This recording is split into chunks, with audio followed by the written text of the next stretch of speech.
lo que más resaltó en la semana. Lo veremos ahora en De Viernes a Viernes con Olimpo Sáenz.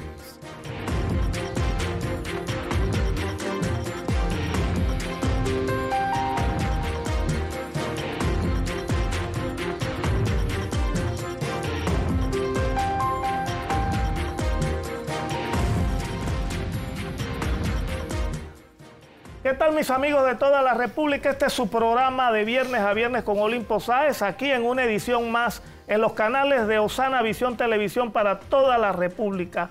Hoy con una entrevista especial, no solamente por la persona que traigo, sino por la vieja amistad que tengo con este personaje que les voy a presentar y con el cual nos vamos a entrevistar. Se trata de Marcos Ameglio Zamudio. Un joven, bueno, joven, ya no es tan joven, pero fuimos jóvenes en una época y fuimos compañeros pues de muchas luchas, la lucha civilista, fue diputado en el 89, 90, cuando yo también participé, él era del 87, nosotros del 89 en aquel entonces, 88 era en aquel entonces, y me acompaña también el amigo Mario Boy Galindo. También fue diputado en la misma época con Marcos Ameglio por el Partido Molirena, él y yo también por el Partido Molirena, y Marcos iba por el Partido Liberal con los panameñistas en aquella campaña de 1989, que fue una campaña muy dura. Con Marcos Ameglio también compartimos algunas ilusiones, entre las cuales llegar a la presidencia de la Asamblea con un grupo que en aquel entonces llamamos el Grupo Ninja. ¿Por qué? Bueno, porque nos la estábamos rifando contra el mismo poder presidencial, porque en aquella época el presidente Endara quería que la presidencia de la Asamblea la dirigiera nuestro amigo ya difunto Arnulfo Escalona, y nosotros queríamos renovar y que fuera gente joven a la presidencia, y nos la rifamos con Marcos Ameglio, que finalmente salió por un pequeño grupo de molirenas y por sus amigos del Partido Liberal, que también eran diputados, y la gran bancada en ese entonces del Partido Demócrata Cristiano, que apoyó decididamente a Marcos. Y así inauguramos un capítulo de la historia política del país con Marcos Ameglio dirigiendo la Asamblea, la presidencia de la Asamblea de Diputados. Bien, entonces, pero yo quería iniciar este conversatorio con Marcos, pero primero voy a hablar con mi amigo Mario Boy, porque Mario Boy es más amigo de Marcos que yo. Ellos tienen más amistad y desayunan, almuerzan, cenan y se toman los tragos ellos dos y sus amigos, y yo no participo en esa salsa. Entonces quería hablar con Mario, porque Mario estaba metido como en un sarcófago. Estaba escondido durante en los últimos años, y Marcos ha hecho el milagro de sacarlo y ponerlo a caminar, porque lo está acompañando en la campaña que Marcos tiene. Marcos, como todos ustedes saben, es candidato a la presidencia por la libre postulación, y lo viene haciendo desde hace 2 meses prácticamente, con una demostración de una vitalidad, de un éxito que lo sospechábamos, pero que se ha concretado. Bueno, Mario, ¿usted qué papel juega en esta campaña de Marcos Ameglio? Primero quiero darle las gracias por la invitación al programa, a los televidentes, a la comunidad Osana. Muchas gracias a todos ustedes por esta atención y por esta deferencia. Sí puedo apreciar, mi querido Olimpo, que usted tiene memoria corta, porque no se acuerda de las tertulias que teníamos con Diógenes de la Rosa. Correcto. Y cuando íbamos allá en esa época a la Casa del Marisco a hablar de los problemas nacionales. Es verdad. Estoy apoyando la candidatura de mi amigo Marcos Ameglio porque conozco sus cualidades como persona y su integridad. Además de eso, siempre me impresionó cuando desde joven incursionó en la política, que yo también estaba. Participamos juntos en la creación y fundación de un periódico combativo que se llamó El Diario Extra. Correcto. Periódico de circulación nacional que finalmente, cuando ya estaba de primero en circulación nacional, nos lo cerraron los militares, lo invadieron rompieron todas las maquinarias y se llevaron al personal preso. Desde aquel entonces, por el año 85, estábamos juntos porque compartíamos nuestras ideas a favor de la democracia. Nos interesaba promover un país de desarrollo y de paz social. ¿Pero qué papel jugaba Marcos en todo eso que estás hablando? ¿Qué hacía Marcos ahí? En ese tiempo Marcos era, era uno de los principales emprendedores del diario Extra. Ajá. Y ya fungía como suplente a diputado de Mario J. Dovaldía, ¿Es correcto? el poeta. Así es. El gran político. Y periodista. Y periodista. Entonces vino la campaña de 1989 cuando todos participamos, los tres que estamos aquí, participamos porque estábamos interesados en impulsar el retorno de la democracia. Fue una campaña muy dura, a mí me metieron preso, tuve 3 semanas preso en las cárceles de los Machomontes y después en Penonomé, después me hicieron que me tuviera que ir del país. Bueno, fueron tiempos muy difíciles. Fueron duros, sí. Regresamos a la asamblea y siempre conversábamos sobre las ideas que teníamos para reconstruir el país. Y decidimos que esas ideas, ponerlas en práctica, para ponerlas en práctica, lo que teníamos que hacer era definitivamente tomar el poder de la asamblea. Así es. El presidente Endara tenía su candidato y quería convencernos de que ese era el candidato que había que apoyar. Y nosotros le dijimos que no estábamos de acuerdo, que nosotros considerábamos que teníamos un movimiento joven de personas con ideas diferentes en pro de la democracia y el desarrollo del país. Y apoyándolo a él. Y entonces ahí tuvimos un poquito de tiras y aflojas, pero logramos entonces salirnos con la victoria. Y Marco Amelio Zamudio quedó de presidente de la Asamblea a los 29 años. Inmediatamente... Pero ya antes, perdona que te interrumpa, pero ya antes Marcos Amelio sobresalía como ejecutivo de empresa, ¿no? Es que Marco Amelio, cuando se graduó de Administración de Empresas, su tesis de graduación fue la creación de una empresa de productos lácteos, donde ha estado la familia de Marco, su papá, su abuelo sí. Han sido grandes productores e industriales de leche en Panamá. Y él, en su tesis, presentó un proyecto para hacer una empresa moderna de productos lácteos, la cual fue un gran éxito, que se llamó Bonlac. Correcto. Él tenía su mente de emprendimiento, de emprendedor y de creador de empresas. Y así lo hizo, no solamente con Bonlac, con muchas otras empresas, y desde muy joven. Entonces compartíamos todo ese tipo de conocimientos, todo ese tipo de inquietudes, y logramos, cuando ya Marco fue presidente de la Asamblea, posicionarnos en el gobierno de la Asamblea Legislativa, una agenda muy, muy productiva, porque, por ejemplo, se presentó el proyecto del primer empleo, se presentó el proyecto que crea las zonas multisectoriales de exportación, se presentó el proyecto de ley que fomenta el turismo, se presentó el proyecto de ley que da los incentivos para la ecología. O sea que tenemos una visión... Eso te iba a decir. Visión balanceada. Y el reglamento interno de nosotros mismos, los diputados, lo reformamos con Marcos Amelio en la presidencia. Modernizamos la Asamblea con un reglamento ágil y bien balanceado, donde pudiera la Asamblea funcionar mejor y quitar el viejo esquema que estaba vigente y que habían mantenido.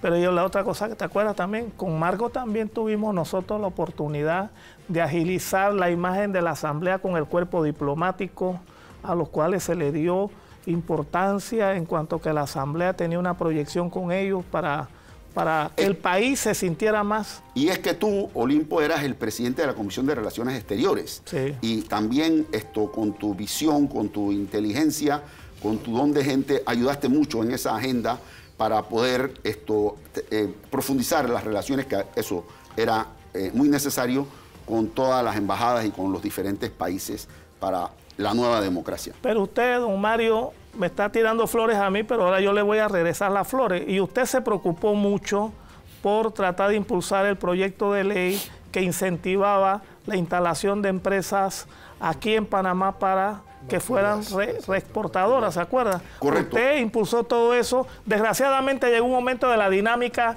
que el país no pudo aprovechar todo lo que se estaba haciendo en ese momento. Y todo eso dentro de la agenda de Marco Amelio Zamudio como presidente de la Asamblea, porque nosotros éramos ordenados en ese sentido. Si te acuerdas, teníamos una salón de reuniones donde nos poníamos y discutíamos la agenda para que fuera una agenda coherente, que no solamente presentáramos leyes a favor de la creación de empleo o de la creación de empresas, sino también agenda social para promover el primer empleo, para promover asuntos que tuvieran que ver con todos los temas que se necesita promover en el país.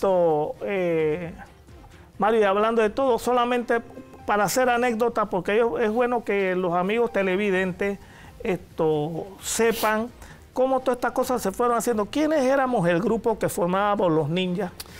Si bien me acuerdo, tú todos los nombres? Teníamos de todas las edades. Éramos jóvenes de edad y habían algunos que eran jóvenes de mente y de corazón, porque teníamos al gran Aurelio Alba. Sí, Aurelio Alba. Don Aurelio Alba, que tenía en ese entonces cerca de 75 años. Sí. Y era una persona que nosotros lo consideramos nuestro padre. Porque era el mayor de todos nosotros y siempre nos daba muy buenos consejos. Estaba Marco, que era el menor de todos, que tenía 29 años. 30. Olimpo, que no me atrevo a decir la edad. Y estaba yo, pues, que en ese tiempo tenía 38 años. Y estaba Gisela Chun. Y estaba Germán Negui. Y bueno, estaba Gloria por la democracia cristiana. Pero los niños de los niños, sí. Olmenares Quijano. Olmenares Quijano, que era el diputado Molirena de San Blas. Ese era el grupito que empujó a Marco. Ahí habían algunos otros. Sí. Éramos 5 o 6. Sí. Bueno, ese era el grupo ninja. Me acuerdo todavía el día 0. Yo estaba en la finca, estaba en la hacienda de mi suegro, el doctor Gilberto Arias. Estábamos allá y yo había salido a hacer vaquería. Cuando regreso me dice que me están llamando urgentemente. Me están llamando de parte del presidente Endara, me están llamando de parte de Alfredo Ramírez. De Abraham Preto, Alfredo Ramírez, todos que quieran hablar conmigo. Pero en ese tiempo no había celulares. Y también me estaban llamando de otros grupos. Yo me imaginé qué es lo que estaba pasando, que se estaban oliendo que estábamos haciendo una revolución independiente. Una revolución independiente del poder de turno, una revolución independiente de los intereses creados, una revolución independiente porque tenemos nuestra propia agenda a favor del país, al favor del país. Entonces, bueno, yo decidí que no tenía ya que conversar con nadie, solamente con Marco. Y efectivamente, el día que era el día de que se iba a dar la elección, yo llegué a la asamblea. Llegué a la asamblea y no hablé con nadie hasta que vino la votación. Como yo soy uno, por mi apellido que empieza con B, me tenía uno de los primeros en votar. Estaba la gente expectante. Estaban esperando qué iba a votar porque había una presión fuerte. Muy fuerte la presión, sí. Entonces a mí me tocó votar y me acuerdo haber visto así en las graderías a la mamá de Marco. Entonces digo, no se me puede olvidar que es Zamudio también. Ajá. Entonces dije, Marco Amelio Zamudio, ese es mi voto. Sí, sí. Y porque entonces, aquí estamos muy acostumbrados a solamente mencionar el apellido del Papa. Así es. Por eso que siempre le recuerdo a Arnulfo Escalona cuando me llamaba por lista. Olimpo Aníbal Sáez Marcucci. Así ¿no? es. Siempre le metía el apellido, sí. Siempre distinguir a la madre. Que fue la que lo trajo al mundo, claro que sí. Entonces, bueno, ahí cuando voté a favor de Marco, la gente se emocionó, se pararon sí. Y ya como que la reserva que había en cuanto a posiblemente hasta un nerviosismo por la presión del Ejecutivo se acabó. Y empezó todo el mundo a votar. Y bueno, quedó Marco de presidente y sí tuvimos un año muy productivo que está registrado en las anales de la historia. No, y de mucho respeto, de mucha tolerancia, mucho pluralismo, porque teníamos una bancada también de oposición muy fuerte, que era la bancada del PRD, que era una bancada agresiva, muy difícil porque ellos había terminado la invasión, habían sido derrotados en las elecciones, nosotros estábamos dirigiendo la asamblea, dirigiendo el país, ellos se sentían lastimados, se sentían golpeados, entonces teníamos una bancada perredista con una gran militancia, ¿no? Ahí estaba Gerardo González, estaba Balbina, estaba Mario Roñoni, que eran más o menos los... Miguel Bush, Antonio. Miguel Bush, Sí, eran los que llevaban la voz, le llevaban la voz cantante, no en contra del gobierno, en contra de Endara, en contra de nosotros. Pero bueno, a pesar de todo, también hicimos muy buenas relaciones con ellos, ¿no? Sabe que una de las primeras cosas que hicimos, porque queríamos demostrar que lo que queríamos era una institucionalidad sólida, le pedimos una cita al presidente Endara y fuimos a conversar con él. ¿Te acuerdas? Bueno, que eso no, me acuerdo, no, o sea, la hicieron ustedes, yo no fui en esa. Ah, bueno, nosotros queremos, una carta firmada por todos. Sí, nosotros queremos que sepa que vamos a garantizar la gobernabilidad. Nosotros lo que queremos es producir leyes para el beneficio del país. Así es. Queremos coordinar la agenda para que podamos lograr sacar este país del pantano en el que lo han dejado sumido los 21 años de dictadura militar. Eso fue, y nunca se me olvida, y todo empezó a caminar de manera fluida, sin ningún problema, y por eso pudimos tener un año tan productivo. Es verdad, muy bien. Bueno, estos son los recuerdos de Mario Boy Galindo, amigo y compañero de lucha en aquella asamblea de 1990, que fue una asamblea muy dura, muy difícil, pero que le hicimos frente con todas nuestras posibilidades, con nuestras ilusiones también. Bueno, da la casualidad, estimados amigos, que ese Marcos Ameglio de 1990, que es una etapa en la que nosotros tres pudimos vivir juntos, hace 2 meses se lanzó acerca... ¿Cuánto? Bueno, 5 meses. Sí. No, pero de recoger firmas hace 2 meses más o menos. En julio empezamos, sí. Julio, agosto, ya son 4 meses. 4 meses, exacto. Marcos Ameglio se lanzó de candidato a la presidencia por la libre postulación, que como todos ustedes saben tiene la difícil tarea de recoger firmas de los ciudadanos de todo el país a fin pues de ser uno de los 3 candidatos que pueden correr a presidente junto con los partidos políticos que van a tener también sus candidaturas presidenciales. Una carrera muy difícil, ustedes saben que yo también me lancé de candidato independiente a recoger firmas en el circuito 88, pero he terminado llegando a una alianza con el Molirena, que me postula como candidato independiente en su papeleta, porque yo no soy parte ya de Molirena, entonces soy candidato independiente, pero postulado en el partido Molirena. Bien, entonces conozco lo que es este viacrucis de recoger firmas de estos candidatos y sé el valor y el mérito que tiene de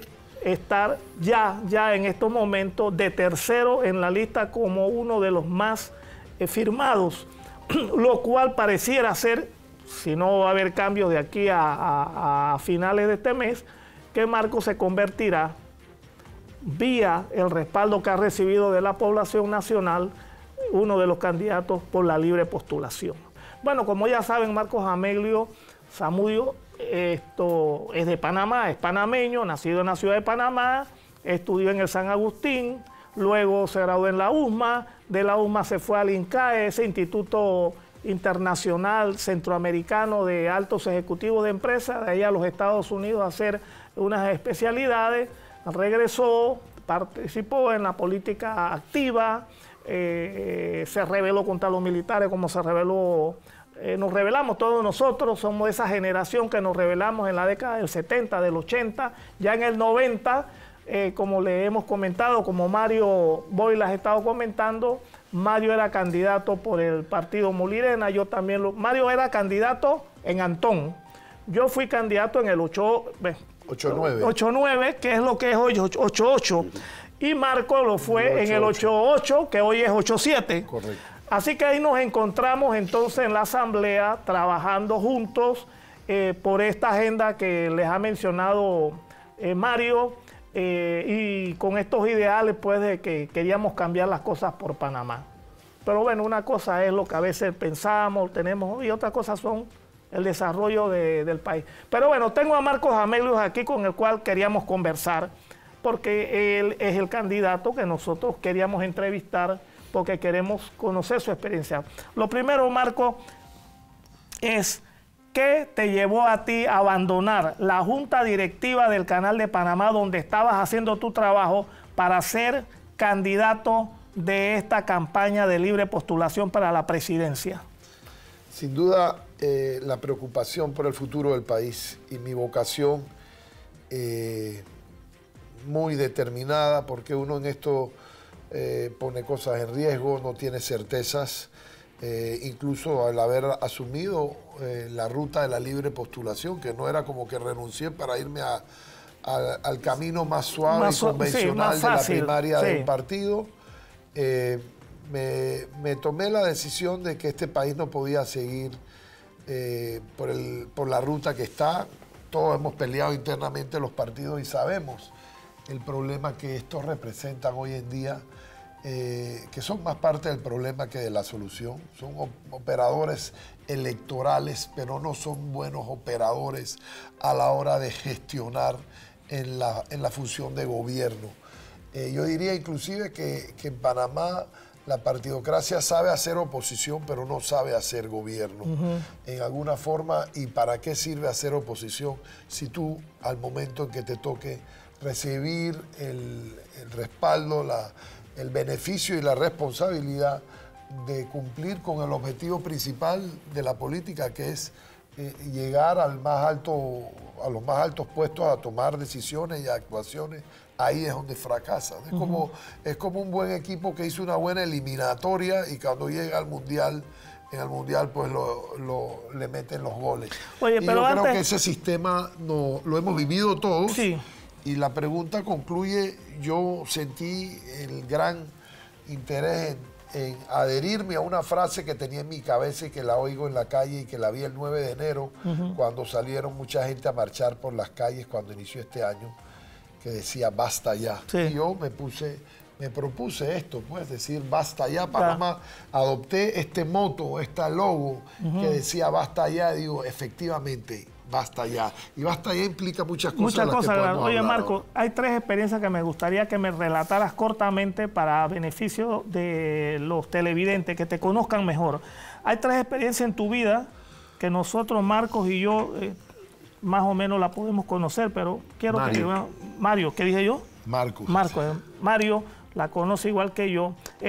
¿Cuál es tu experiencia como diputado? ¿Cuál es tu experiencia? Segundo, ¿cuál es tu experiencia como empresario?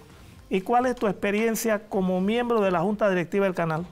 Estas tres experiencias y me parece vividas. Que acumulan esas 3 experiencias, se interconectan, porque Claro. cuando una misma persona ha tenido la oportunidad de llevar facetas en la vida que Así le han es. ido complementando, que le van formando el ser. Así es. El ser, ¿qué es lo que es el ser?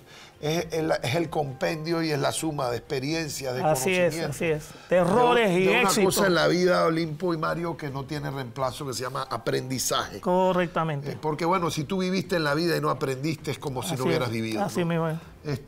Bueno, y fíjate una cosa, compañeros, que les digo compañeros porque los 3 fuimos ninjas y me ha dado mucho honor y una incontrolable, inevitable emoción es compartir con ustedes y sentir el afecto que nos une y las experiencias que vivimos, ¿no? Que en los relatos que ustedes hicieron antes. Quiero decirles que al final de cuentas en la vida estas son las cosas que cuentan, ¿no? Cuando yo salgo ahora y me reclaman, porque por tener 57 años yo tengo una historia, pues Claro, imagínate que yo me presentara a los 57 ya tenemos años historia, sí. y yo dijera, es que yo soy un independiente puro, entonces yo te voy a decir, ¿y tú dónde estabas en el 89? Exactamente. ¿Dónde estabas? Tú eras independiente en el 89, en un país donde no, el que decía que era independiente era sapo. Era Vamos a hablar sapo, claro. exactamente. Hay veces en la vida en que eso no cabe. Así es. Entonces, ahora me piden a mí, hace 2 días unos jóvenes ahí me invitaron a un programa lamentable, que hasta le faltan el respeto a uno de esos reaccionarios, tipo muchachos hasta de raíces, dice que chavista, etcétera, empiezan a cuestionarle la historia a uno. Entonces, la idea, yo supongo que para algunos que están afuera es que uno se avergüence de esto que ustedes han relatado. Yo no lo puedo decir porque eso implica que yo soy parte de lo mismo. No, señores, no siempre la cosa fue así. Este país ha venido en un proceso de decadencia.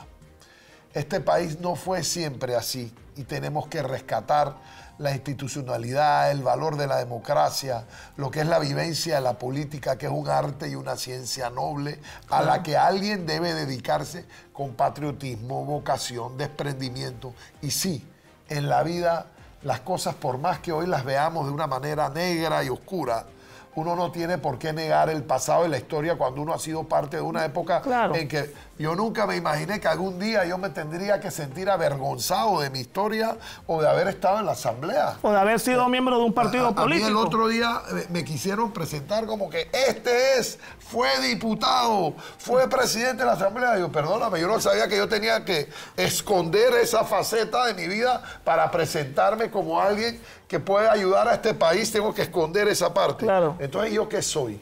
Si no puedo hablar de lo que he hecho, de los emprendimientos, de mi tesis de graduación, de tus éxitos, mi experiencia, de los fracasos. Ahora yo tengo que pagar por este momento de decadencia, por esta depravación de la política que se está viviendo. Yo ahora tengo que esconder esa faceta, porque eso quiere decir que yo soy parte de lo mismo, pues yo no puedo esconder, ni lo he negado nunca, ¿no? Entonces sí, Olimpo, renuncié. Y voy a concreto a tu pregunta. Renuncié de la Junta Directiva y he tenido una inmensa experiencia en la Junta Directiva del canal de entender y ver que este país puede ser distinto.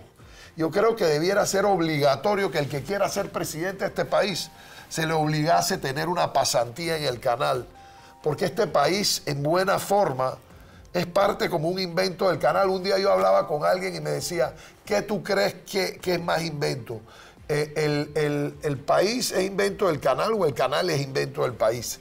Y yo digo, bueno, el canal es consecuencia de una situación geográfica que desde Carlos V de España ya veía que teníamos una ubicación que podíamos explotar y que podía ser para unir a los continentes, pero al final la realidad no hay que negarla. Como el que estudia la historia y lee el libro ese, El camino entre los océanos, sabe perfectamente que el canal inventó a la República y no al revés. No, en vano no tenemos muertos aquí, ni fue producto de una batalla, fue una conspiración. Sí, de esos grupos que tanto señalan como oligarquía, esos son los que componen el origen de la historia. Y ese francesito que fue satanizado por muchos años de la historia, cuando tú estudias la historia, algún día le tendrán que reconocer que es parte, el principal prócer, porque él les inventa las dos guardacostas que pusieron para ahuyentar a los colombianos, sobornar a la tropa del batallón Colombia, porque eso fue con plata, no crean historia de que esos tipos depusieron las armas y no se treparon en el tren en Colombia para venir a sofocar el cabildo que había en Panamá. Todo fue una conspiración armada porque se quería hacer el canal y se tenía previsto. Y aunque Amador Guerrero, que lo iban a mandar a Washington, hubiera negociado, Amador Guerrero no lo iba a haber atendido ningún senador, ni fue el francesito. Los contactos los tenía Bruno Varila. Bruno Varila y la zampilla esa brillante. Él convenció a los gringos y a Roosevelt de que el canal más seguro había que construirlo por Panamá, no por Nicaragua. Se llevó con una estampita, ¿verdad?, de la erupción del volcán de Momotombo en el año 1900, que había matado 70.000 personas en Nicaragua y que confirmaba que era un país geológicamente inestable. Exactamente. Y le llegó a cada senador y congresista en Estados Unidos diciendo, ustedes quieren están dispuestos a ponerle el dinero de los contribuyentes norteamericanos en un país donde tiembla 400 veces al año. Sí, es verdad. Entonces, ¿de qué estamos hablando? Obviamente hizo un trabajo, se hizo el país, se hizo la república y se hizo el canal. Es una lucha generacional, se hizo el canal. El canal, sin duda, hay que reconocerle a Torrijos que lo firmó y que retomó una negociación que venía de generaciones. ¿Cómo no? Lamentablemente era un ambiente de dictadura y eso hizo dividir al país frente a algo que merecía habernos tenido unidos. Claro. Sí, hay que ver las cosas en su contexto, porque hay gente que nos dice, pero tú te opusiste a los tratados. Digo, me opuse a los tratados en un contexto histórico. Hablemos del contexto y entonces yo te explico cómo yo me opuse a los tratados, no porque yo no quería el canal en manos de panameños. Estamos hablando de una circunstancia en la que tendríamos que hablar de la enmienda de Conchini y otras cosas que condicionaron y que enturbiaron el proceso. Pero volvemos a la historia, porque a la actualidad. Y la realidad es que haber estado en el canal Olimpo me permite a mí soñar en un país que puede ser diferente. ¿Por qué? Porque la empresa es... Yo creo que Panamá puede ser más como el canal y no el canal ser como Panamá, que gracias a Dios no lo es, ¿verdad? Gracias a Dios eso que dicen, esto es una republiquita dentro de otra, que estén felices los panameños de que el canal es una república dentro de otra, porque si el canal fuese como el resto del país, de las instituciones, ya se habría acabado el Canal de Panamá en 15 años. No, los gringos hubieran regresado y se hubieran tomado el canal. Es ese blindaje, es ese gobierno corporativo bajo reglas distintas, es ese sentimiento de que cuando estamos ahí, somos panameños todos y no de un partido o del otro, de una corriente o de otra. Y bueno, haber tenido la experiencia de la época de la ampliación del canal, que ya es una obra de la administración panameña, inventada, impulsada, con el riesgo del país, en donde pusimos claro que Panamá tiene la capacidad no solo de administrar el canal, sino su futuro y proyectarlo de una mejor forma. Si los panameños nos inspirásemos más en hacer de este país lo que es el Canal de Panamá, no tenemos que ir a China, ni a Francia, ni a Estados Unidos a buscar modelos importados. Aquí en Panamá hay 10.400 panameños que todos los días se levantan a trabajar para hacer una empresa ejemplar, un modelo que es orgullo de este país y que demuestra que este país puede ser mejor. Entonces yo creo que no es una ilusión ponerse a pensar que Panamá tiene un destino y tiene unas posibilidades, que se merece mejor gobierno y mejor administración y mejor futuro. Si lo tenemos, está funcionando por manos panameñas. Y ese producto, ese título constitucional es un consenso de políticos. Y de nosotros. De toda la clase política. Hay que hacerle mérito a Gilberto Arias, que nos reunió a los diferentes bancadas para decirle, hay que proteger al Canal de Panamá con un título constitucional. Sí, porque había intenciones de que se pasara por vía legislativa. Ya te puedes imaginar aquel infame diputado que el año pasado quería que sacaran plata para un hospital disque en Chilibre. El éxito que hubiera tenido el presupuesto del canal se lo hubieran acabado, las compuertas no tendrían mantenimiento, etcétera, ¿no? Marcos, tu experiencia como empresario, ¿qué te dice a ti con respecto al país? ¿Tú crees que la empresa privada es un motor de desarrollo, es un motor de crear empleo? ¿Por qué no se ha desarrollado más el campo? Tú, que tu padre y tus abuelos fincaron su riqueza, fincaron su trabajo en el campo con la ganadería. ¿Por qué? ¿Qué pasa aquí en Panamá? Hoy es un momento difícil de hablar del tema del sector privado y de la actividad empresarial, que es fundamental para un desarrollo integral del país, porque el desarrollo no depende solo de megaproyectos que nos endeudan, sino también de una actividad y de una dinámica en la que tiene indispensablemente que participar el sector privado, los empresarios, el capital de los panameños, el capital particular, ¿no? el que sale del bolsillo de los impuestos de todos los panameños. Entonces, hablar en un momento en el que estamos en un evidente declive de nuestra situación económica, nos obliga a tener un poquito la reflexión de que hay que voltearle la mirada a ciertos sectores como el sector agropecuario, el sector productivo, que está siendo afectado por políticas recurrentes que demuestran abandono, falta de apoyo y casi que irrespeto, porque las importaciones irracionales, desmedidas, contra promesas de controles que se prometen y que no se cumplen, son un irrespeto al sector productivo. Entonces uno ve que hay sectores abandonados, y cuando vemos la suma de la pesadumbres que se siente en la calle hoy en día en Panamá, porque el que sale a la calle siente que hay un ambiente casi que deprimente, y es lamentable. Mi país, el que yo quiero, el que yo creo, el que los que están viendo quieren que sea, no es ese. Mi país es un país alegre, de emprendimiento, de crecimiento, de desarrollo, y algo hay que hacer. Mi primer paso como presidente, yo te puedo decir que sin duda sería identificados previamente, que creo que es fácil identificarlo: turismo, sector productivo, sector manufacturero, construcción y comercio, sentarse con cada uno de estos grupos económicos, hacer un pacto, a decir, señores, tenemos que dar la vuelta a 180 grados en 180 días. Vamos a poner este país a andar en 6 meses. Vamos a hacer un decálogo de acciones. Yo necesito coordinar con ustedes cuáles son necesitamos detener el cierre de negocios pequeños y de clase media, que son los más afectados, porque los ricos venden sus negocios, los ricos pueden vender sus empresas, y no lo hago en alusión porque uno no pueda, nosotros hemos vendido empresas, sino me refiero que cuando tú tienes una crisis y eres una empresa comienzas grande, a vender. No, y llega alguien y te la compra, pero al pequeño empresario que tiene un taller, tiene una sala de belleza, ese no le queda más que cerrar y ver cómo le entrega al banco los equipos que tiene, porque no tiene con qué pagarle, porque lo van a secuestrar. Sí. Oye, entonces, Marco, evidentemente, esto es un tema que hay que enfocar. El panameño común y la gente de la calle, este país es un país de comercio, de servicios, y el sector económico en este momento que contribuye al crecimiento de la economía está golpeado, el sector privado, perdona. Y eso es un tema prioritario a atender. Me preocupa mucho y yo creo como empresario que el diálogo y la construcción de agendas para resolver temáticas específicas como lo es la inacción y el debilitamiento de la economía es fundamental y me lo propongo a realizar. Oye, Marco, sí, porque además hay que añadir, ¿no?, que en la medida que haya más empresas, hay más trabajo. En la medida que los trabajos se estén cerrando porque las empresas pequeñas o medianas se están cerrando, lógicamente hay desempleo. Entonces hay que reactivar la economía como sea. Solamente para terminar, ¿cuántos años lleva tu familia trabajando y creando empleos en este país? Más o menos así, rápidamente. Bueno, más de un siglo. Tu abuelo, ¿no? Tu abuelo, tu papá mi abuelo y tú. Pedro Ameglio vino con solo tercer grado de educación. ¿De Italia? De Italia. O sea, que tú eres... de origen italiano, y del sur, ¿no? No, del norte, o sea, donde es la zona... donde son, yo pensé que tú eras siciliano. No. Del norte, de la zona de Piemonte, de abajo de los Alpes. Que además Torino. Es una zona de industria, de trabajadores, etcétera. Allá donde está la Fiat, ¿no? Exacto. Sí. Así que son ¿cuántos años? ¿Como cuánto? Como 100. Mi abuelo ya tiene más de 100 años de haber venido a este país.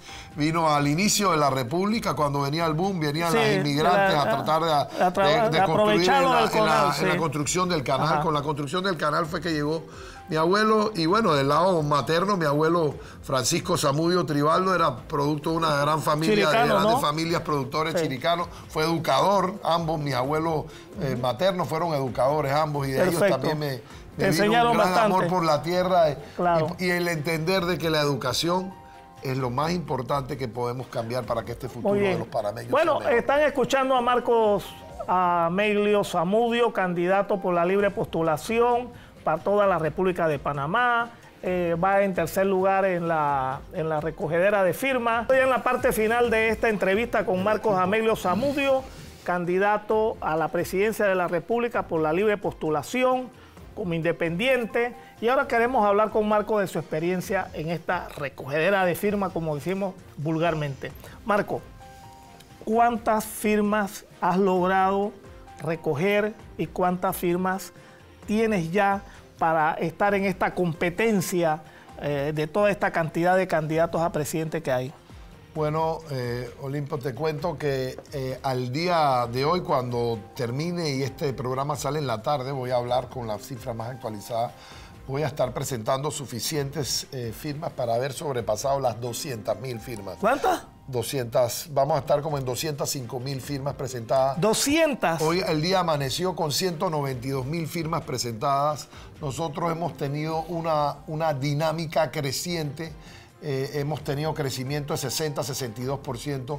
La participación de los grupos hay varias cosas que nos han llevado a tener que expandirla y acentuar el esfuerzo. Primero, una injusta manipulación de la clasificación de las firmas. Bueno, esa es una cosa vieja del Tribunal Electoral. Cualquiera observa, y he hablado con técnicos y expertos en esto, no hay ciencia oculta. Ajá. No puede ser, hay una repetición, esto se llama estadística. hay una carrera en universidad que eres licenciado en estadística. Por eso las encuestas dicen margen de error 2, 3, 4%, ¿verdad?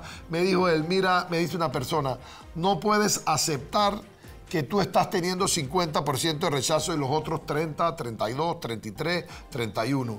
No hay variante. Tú, después de 10.000, 15.000, la repetición de que si hay un muerto, que alguien lo firmó, como nos ha pasado a todos.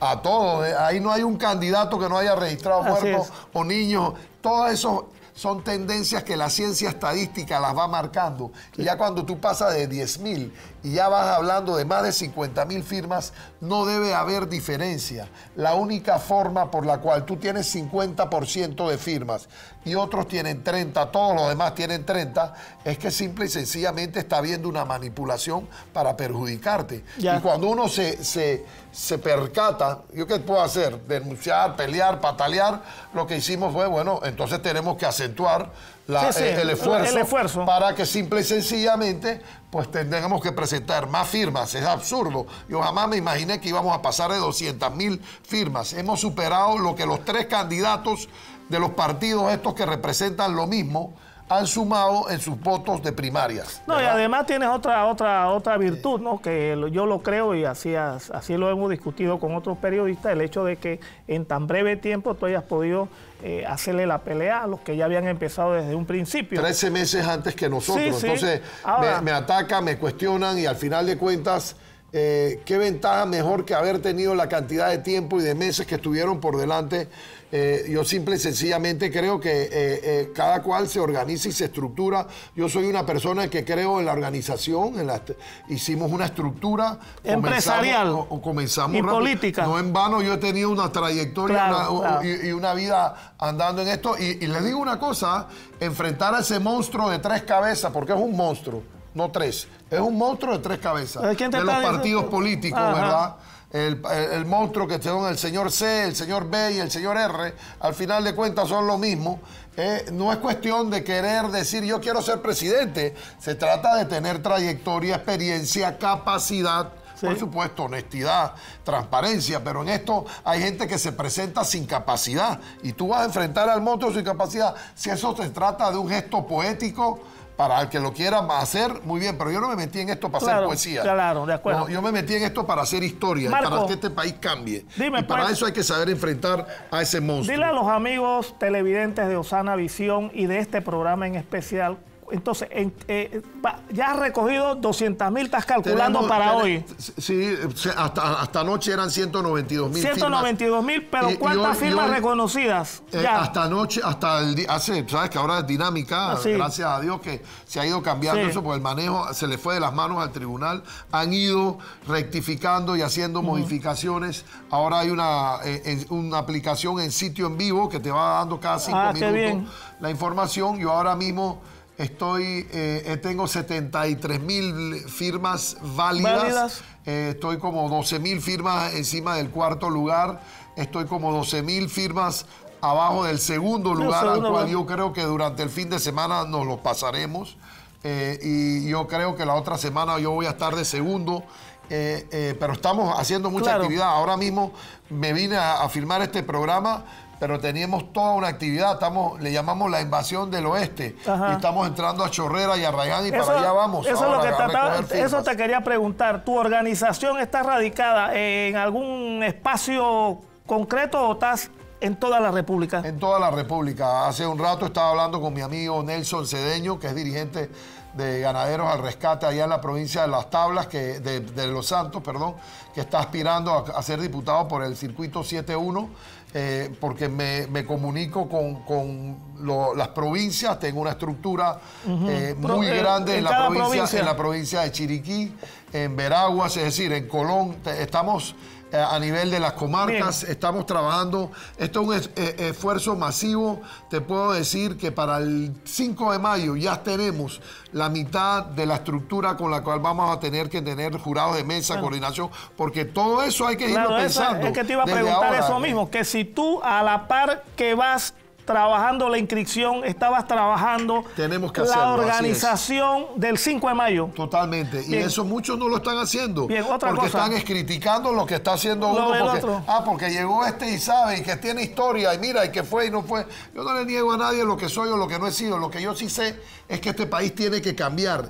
Y este país, que es mi país, tu país, el que está viendo este programa, puede ser mucho mejor. Está secuestrado por una clase política que no quiere que muchas de las cosas que a todos nos enervan y que a todos nos frustran, que estamos viendo, nos ofenden, los niveles de corrupción cambien. Entonces, tenemos que tener una justicia independiente y tenemos que proteger los valores de los panameños, porque aquí en este país, en estos momentos, estamos acosados por agendas internacionales que quieren acabar con la institución más importante, que es la familia, que nos quieren imponer la agenda de valores que van contra los principios de los panameños.